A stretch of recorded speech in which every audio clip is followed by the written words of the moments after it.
Fé, assim diz a Santa Escritura, versículo 11: Vejam com que letras grandes escrevi a vocês de próprio punho. Todos os que querem ostentar-se na carne, esses querem obrigar vocês a se deixarem circuncidar, e agem assim somente para não serem perseguidos por causa da cruz de Cristo. Pois nem mesmo os que se deixam circuncidar guardam a lei, mas querem apenas que vocês se submetam à circuncisão, para que eles possam se gloriar na carne de vocês. Mas longe de mim gloriar-me, senão na cruz do nosso Senhor Jesus Cristo, pelo qual o mundo está crucificado para mim, e eu estou crucificado para o mundo. Pois nem mesmo a circuncisão é coisa alguma, nem a incircuncisão, mas o ser nova criatura.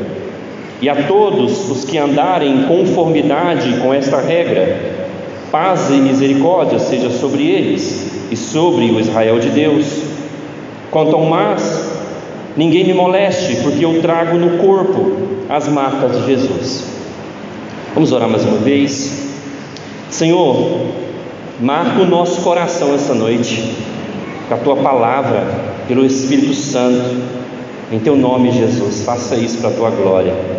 Amém. O texto fala de marcas no corpo. Quais marcas você tem? Quando eu falo marcas, esse texto vai falar de cicatrizes. Você tem alguma cicatriz? E o que elas te lembram?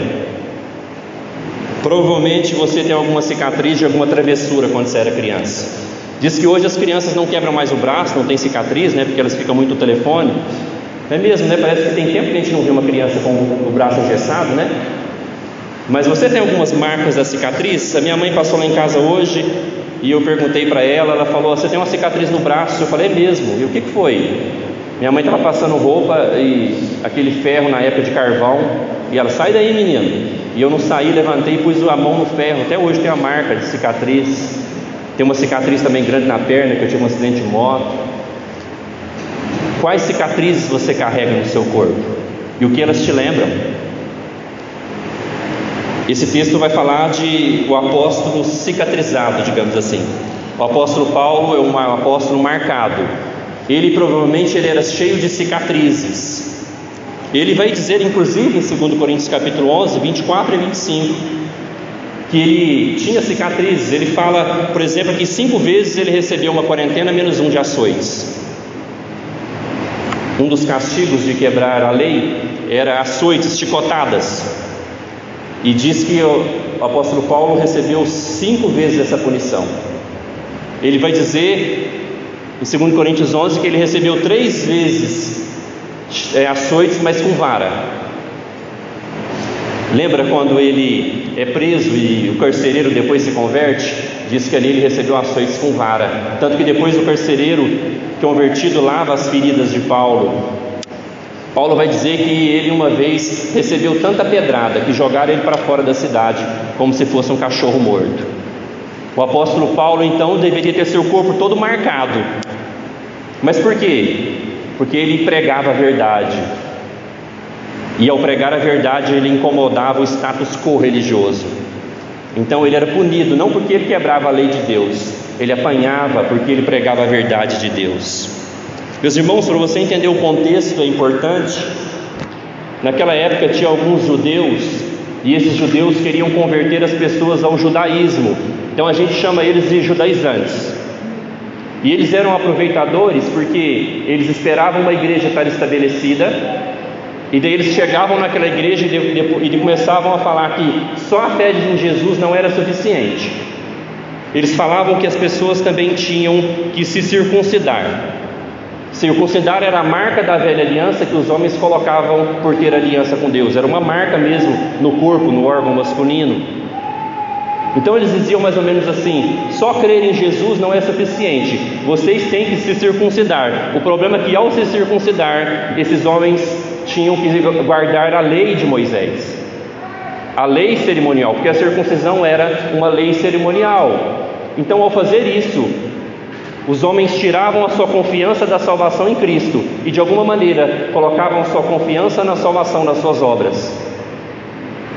Então esses homens saíam pelas igrejas dizendo isso: só a fé em Jesus não é suficiente, vocês têm que circuncidar. E ao circuncidar eles tinham que também guardar a lei de Moisés. Paulo ficou tão chateado com isso que aconteceu na igreja de Gálatas, que lá no capítulo 1 ele vai falar assim: se alguém de nós, ou até um anjo, vos pregar um outro evangelho além desse, seja anátema. Anátema é maldito.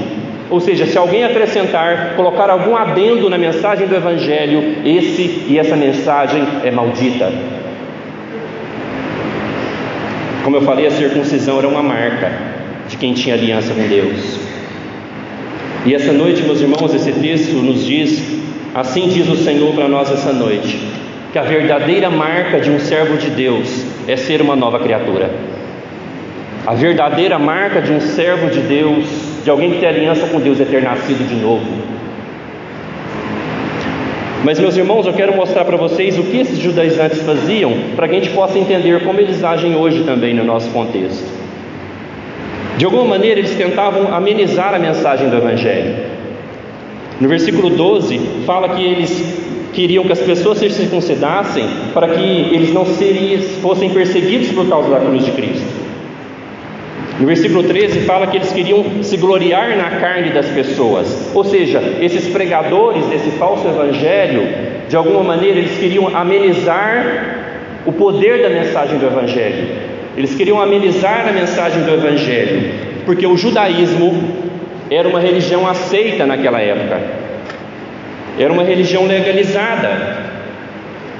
Então eles queriam que as pessoas fossem cristãs, mas se tornassem membros de uma religião legalizada, para que ao fazer parte de uma religião legal, aceita no contexto do Império Romano, eles não fossem perseguidos. Era essa a tentação das pessoas: olha, creia em Jesus, mas também siga a lei de Moisés, para que vocês não tenham problemas.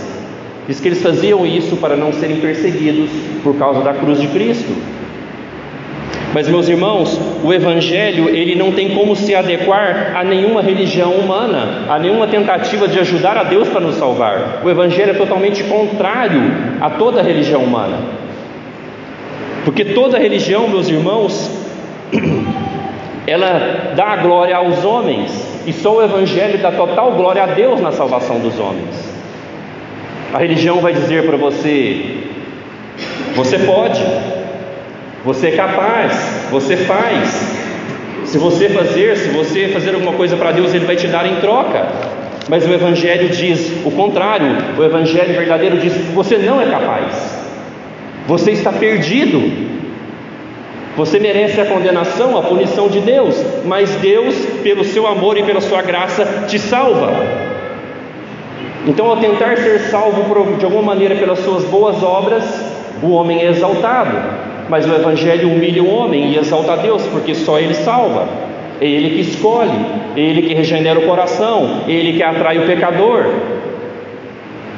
Então, ao tentar minimizar a mensagem do Evangelho, eles diminuem totalmente o Evangelho, querendo que as pessoas se circuncidassem para não ser perseguidas. Os judaizantes, meus irmãos, ao fazer isso, o apóstolo Paulo diz no capítulo 5, versículo 11, volta um capítulo agora comigo, capítulo 5, versículo 11, ele diz: mas irmãos, se ainda prego a circuncisão, por que continuo sendo perseguido? Nesse caso, estaria desfeito o escândalo da cruz. Ao tentar ajudar a Deus para me salvar, ao tentar minimizar a mensagem do Evangelho, o escândalo da cruz é desfeito. Qual que é o escândalo da cruz? Que um homem perfeito, sem pecado, morreu no nosso lugar e ressuscitou, e eu que não mereço nada, pela fé nele sou salvo. Esse é o escândalo da cruz. O apóstolo Paulo fala que não. Então, meus irmãos, se nós pregamos Cristo mais alguma obra humana para a salvação, se nós pregamos Cristo mais alguma obra humana para que Ele nos aceite, nós estamos desfazendo o escândalo da cruz. E se hoje em dia algum pregador, algum homem faz isso, é a mensagem dele, e ele é uma mensagem anátema. Ele está pregando um outro evangelho. Os judaizantes, como naquela época, sempre existiram. Mesmo que hoje eles não tentam fazer que você se circuncide, ou que você se torne uma espécie de judeu, Mas até hoje existem homens pregando a palavra que querem amenizar o escândalo do Evangelho, amenizar o poder do Evangelho, amenizar a responsabilidade do Evangelho, para tornar o Evangelho de alguma maneira mais aceitável. Era isso que eles estavam tentando fazer naquela época, tornar o Evangelho mais palatável, mais aceitável, tentando dar uma ajudinha para Deus, para que as pessoas não fossem perseguidas por causa do escândalo do Evangelho. Porque, meus irmãos, pregar o Evangelho naquele contexto e no contexto de vários países hoje seria perseguição, como o apóstolo Paulo foi perseguido durante todas as suas jornadas. Mas pregar a circuncisão, tornar o Evangelho mais aceitável, era ter uma vida mais tranquila, sem perseguição. Mas daí você tira a mensagem da cruz. Eu agora, como eu falei, cheguei da Índia esses dias, e lá nós vemos, irmãos, de fato, pessoas sendo perseguidas e sofrendo por causa do Evangelho. Eu estava num estado, eu falei hoje cedo, que tem 260 pastores presos. E por que eles estão presos? É proibido evangelizar. Tanto que eles falaram para a nossa equipe: olha, não pode evangelizar aqui, mas vocês podem. Eu, como assim? Não, porque vocês, como turistas, vocês vão ser apenas deportados, mas pastores locais indianos, se alguém acusa eles de pregar o Evangelho, eles são presos. Eu pensei assim, e até perguntando para alguns deles: mas então por que vocês não param, então, de alguma maneira de pregar? Porque daí eles tiram o escândalo da cruz, porque o escândalo da cruz manda a gente pregar o Evangelho. Então seria mais ou menos os pastores indianos pensando assim: não vou pregar o Evangelho, vou ficar só aqui na minha igreja, para que daí eu não seja perseguido. Era isso que os judaizantes estavam tentando fazer. Vamos ser cristãos, mas vamos ser também meio judeu, porque daí, como o judaísmo é uma religião legalizada, a gente não é perseguido. Diante disso, meus irmãos, você gosta de alguns pregadores que amenizam a mensagem do Evangelho, que tornam o Evangelho mais fácil de ser aceito, que não gere problemas na sua vida por se tornar um cristão? Você gosta de algum pregador assim? Cuidado, a Bíblia fala que eles fazem isso para gloriar na sua carne. Eu já ouvi isso algumas vezes. Algumas vezes eu já ouvi assim: pastor, se você pegar mais leve na mensagem, você vai encher a igreja mais rápido. Eu ouvi isso não foi uma vez, eu ouvi isso várias vezes. Torna a mensagem mais interessante, torna a mensagem mais legal, que daí você vai encher a igreja mais rápido. Não, meus irmãos, nós devemos ser fiéis à mensagem do Evangelho, ao escândalo da cruz. Se tivermos que ser perseguidos por causa do Evangelho, seremos, glória a Deus por isso. Mas cuidado se você gosta de pregadores que tornam a mensagem mais palatável, mais fofinha, mais emocionante. E cuidado, meus irmãos, não confie em nenhuma obra própria sua para a sua salvação, confie somente em Cristo. Ao se circuncidar, ao guardar a lei, de alguma maneira eles estavam deixando de confiar totalmente em Jesus e confiando também de alguma maneira em si mesmo. Eles estavam fazendo isso, tanto que Paulo no capítulo 1 ele fala assim: eu estou admirado que vocês tão rápido deixaram aquilo que eu preguei e estão deixando de ser levados por esses homens.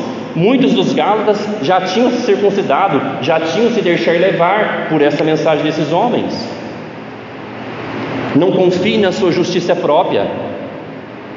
Achei interessante que essa semana um irmão falou assim para mim: pastor, como que eu faço da tentação de confiar em mim mesmo para a minha salvação?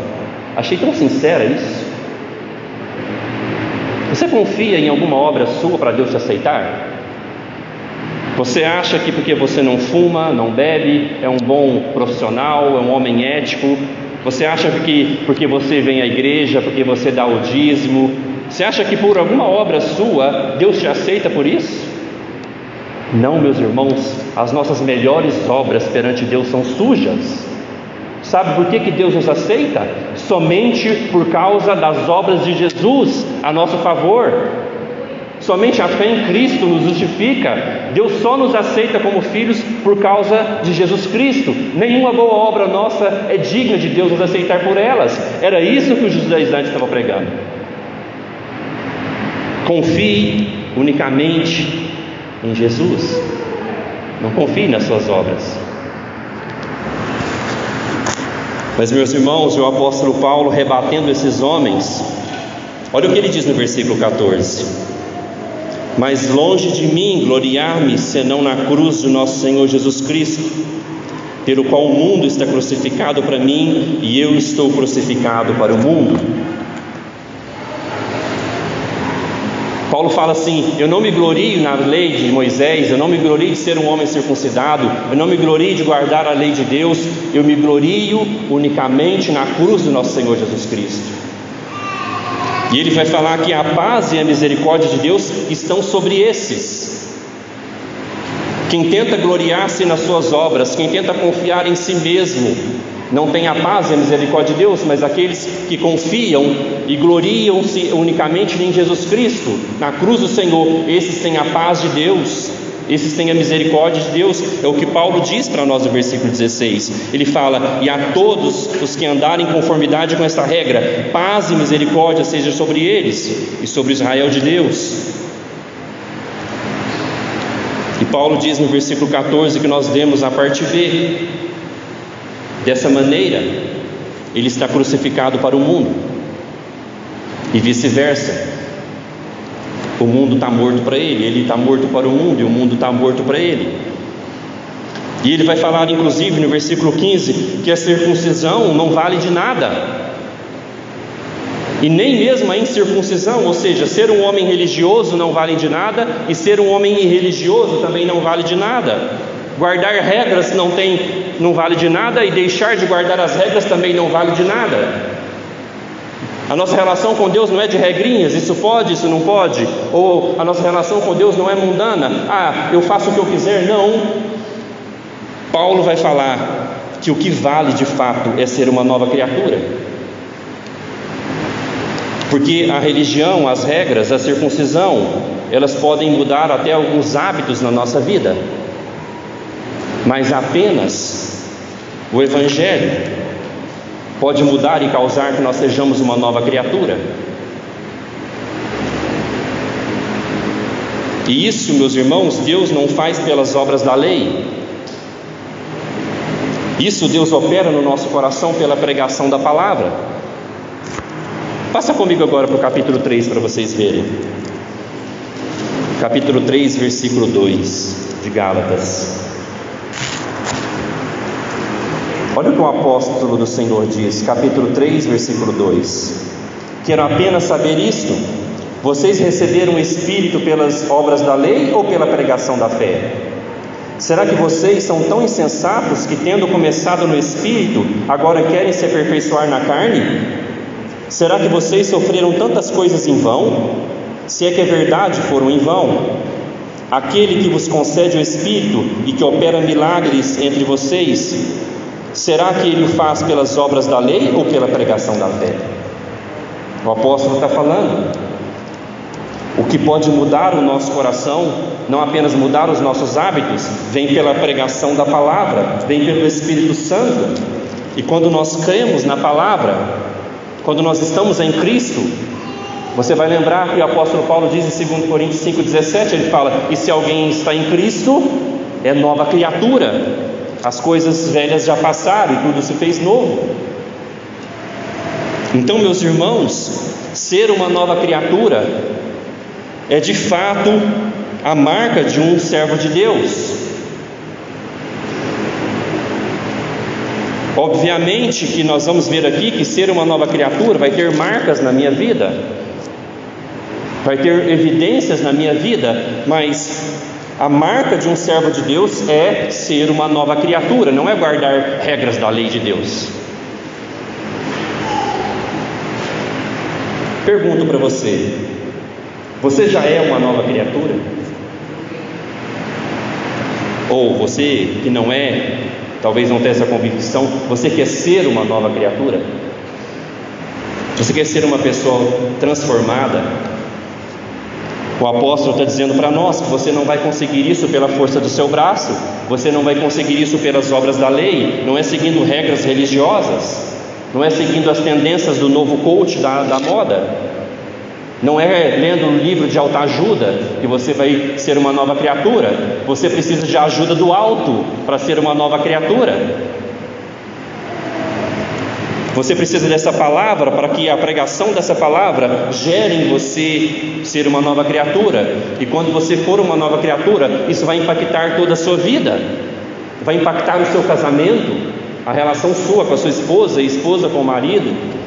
Isso vai impactar a forma que você trabalha na sociedade, vai impactar a forma que você trabalha na igreja, serve a igreja, a forma que você vive, ser uma nova criatura vai impactar toda a sua vida, porque é uma mudança de dentro para fora.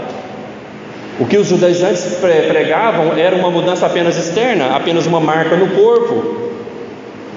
Mas o apóstolo Paulo vai falar que não, que a verdadeira marca do servo de Deus não era a circuncisão, mas sim ser uma nova criatura.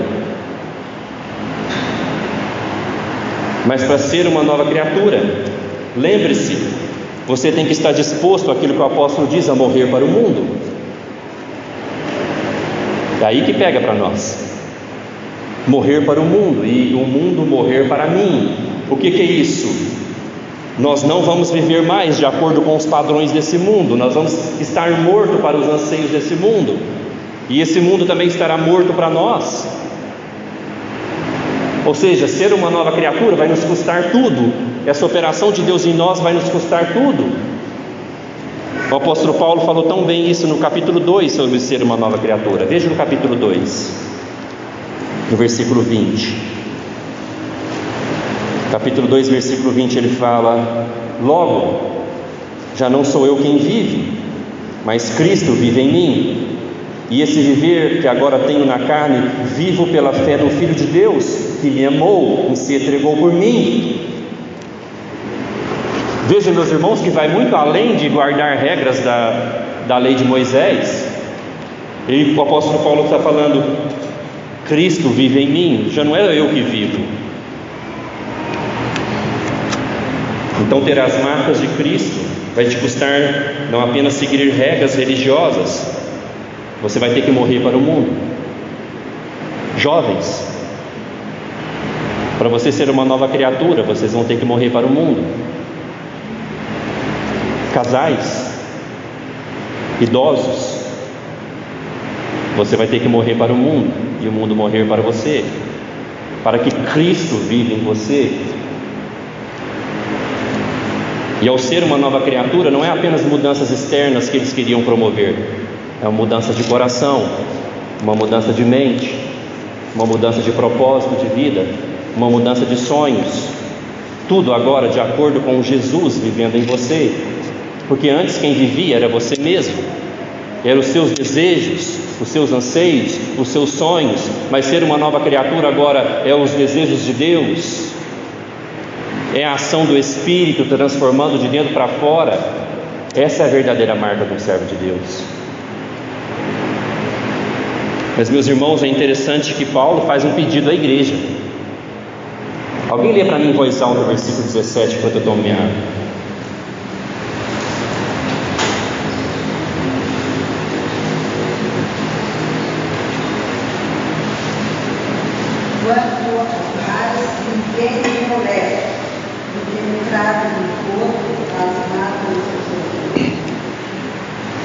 Interessante que Paulo está terminando a carta aos Gálatas. É o penúltimo versículo, o último é o 18. E Paulo faz um pedido à igreja.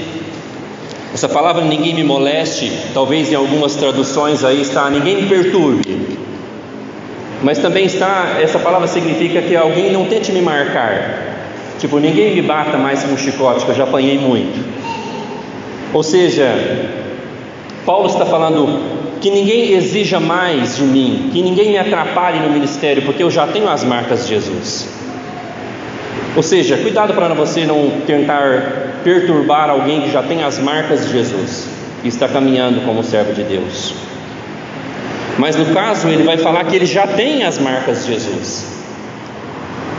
Como eu falei, o apóstolo Paulo, a gente poderia apelidar ele de o apóstolo cicatrizado, ou o apóstolo marcado. Ninguém apanhou como ele em relação ao colégio apostólico. 5 vezes açoites de quarentena, 3 vezes açoites com varadas e 1 vez apedrejado. Ele cita isso em 2 Coríntios capítulo 11. Ele devia ter o corpo todo marcado. Mas essa palavra, meus irmãos, marcas, é uma palavra grega chamada estigma. Essa palavra ela era usada para quando um senhor de escravos marcava seus escravos. Naquela época era assim, né? Assim como alguém que tem gado, né? Ele marca as iniciais do seu nome no gado, né? Para que ele mostrar o que? Essa propriedade me pertence. Mas também essa palavra grega, ela poderia ser traduzida como alguém que tem as marcas de um serviço.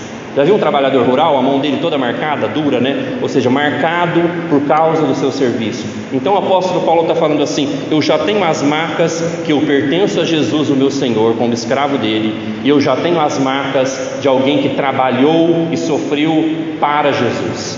É isso que essa palavra, eu já tenho as marcas de Jesus, quer dizer. Paulo, meus irmãos, carregava na sua vida e no seu corpo as marcas que ele era um escravo de Jesus, as marcas que ele tinha servido a Jesus. Eu tenho que perguntar para a igreja, para mim, para você. Talvez você, como eu, tenha as marcas de uma criança travessa, tem algumas cicatrizes, mas e as marcas de Jesus? Você tem as marcas de Jesus? Que você fala assim: pastor, eu nunca apanhei por Jesus ainda, nunca fui açoitado, ainda não. Se você quiser, na Índia estão contratando missionários, tá? A gente faz um contato, a gente faz um treinamento e te envia para a Índia nos próximos anos. Quem não, João Pedro? Mas, meus irmãos, que marcas de Jesus todo cristão deve ter? Em Deuteronômio 10:16, Moisés fala para eles: não adianta vocês terem apenas a circuncisão no corpo, vocês têm que ter o coração de vocês circuncidado. Ou seja, o coração do crente tem que ser um coração marcado, cortado, circuncidado pelo amor do seu Senhor Jesus. Você tem que ter essa marca no seu coração, inclusive essa marca de ser uma nova criatura. Significa que o seu coração foi marcado, seu coração foi cortado pelo amor de Jesus. Mas as marcas de ser um cristão também tem a ver com aquilo que é visível, assim como as cicatrizes de Paulo. Ou seja, a nossa vida, o nosso estilo de vida, a forma que nós vivemos na família, sociedade, igreja, vai mostrar se nós de fato somos uma nova criatura ou ainda não. Nós carregamos as marcas de Jesus, o estilo de vida para nós. As marcas de Jesus também vão estar sobre aqueles que servem Jesus, machucados pelas circunstâncias adversas. Começa a servir Jesus, começa a servir a igreja, você vai começar a ser marcado, machucado por esse serviço, entre problemas entre irmãos, entre dificuldades. Todo cristão também carrega as marcas do seu serviço a Jesus. Então nós temos que pensar, irmãos, se você é alguém marcado, se você tem essa marca de Jesus no seu coração, dizendo que Ele é o seu Senhor e você é um escravo dEle, e a sua vida transparece visivelmente essas marcas, temos que pensar sobre isso. Mas eu quero falar ainda, meus irmãos, sobre as marcas que nos salvam. As marcas no corpo que nos salvam não são as marcas do apóstolo Paulo, não é verdade? Embora ele foi extremamente importante para que o evangelho chegasse até nós. Mas, meus irmãos, eu quero falar das marcas do Senhor Jesus Cristo. Em Isaías 53, versículo 4, disse que ele é chamado como ferido de Deus. Ninguém teve o seu corpo tão machucado, tão marcado por amor como Jesus. Lembra quando ele aparece a Tomé? Ou Tomé tinha dúvidas e Tomé fala: se eu não ver o sinal dos pregos nas mãos dele, se eu não puser a minha mão do lado dele, eu não acreditarei. Lembra de Tomé? E daí Jesus aparece para Tomé e fala assim: Tomé, ponha o dedo e veja as minhas mãos. Ou seja, mesmo ressurreto, Jesus carrega as marcas do amor dele pela igreja. Ninguém foi tão marcado como Jesus. Açoites daqueles soldados romanos, aqueles espinhos marcando a sua cabeça, os pregos nas suas mãos, nos seus pés, aquela lança cortando o seu lado. Ele foi ferido, machucado, marcado para nos salvar. Somente Cristo fez isso por nós, meus irmãos. Louvado seja Ele, tão ferido, tão machucado, tão marcado, por amor à sua igreja, por amor a mim e a você. E hoje nós, como servos, discípulos de Jesus, devemos caminhar nas mesmas pisadas de Jesus, como Paulo caminhou. Nós devemos carregar as marcas de Jesus. Como eu falei, primeiramente, as marcas do amor dele no nosso coração. Ser uma nova criatura, marcados pelo viver que exalta Cristo. A nossa vida tem que ter a marca de sermos cristãos. Nós temos que ser diferentes. Marcados pelas cicatrizes também de servir Jesus. Se você não serve Jesus, se não se oferece a sua vida para servi-lo, você não vai ser marcado, você não vai ser machucado. Mas começa a servir Jesus, e as marcas, os machucados por servi-lo vão aparecer. Só escravos de Jesus, meus irmãos, são marcados. Só quem trabalha para Ele carrega cicatrizes. Mas elas nos lembram que nós devemos gloriar-se apenas na cruz de Cristo. Nós nunca vamos nos gloriar no nosso serviço, nas nossas obras, na nossa vida. Nós devemos sempre nos gloriar no nosso Senhor Jesus Cristo. Sempre.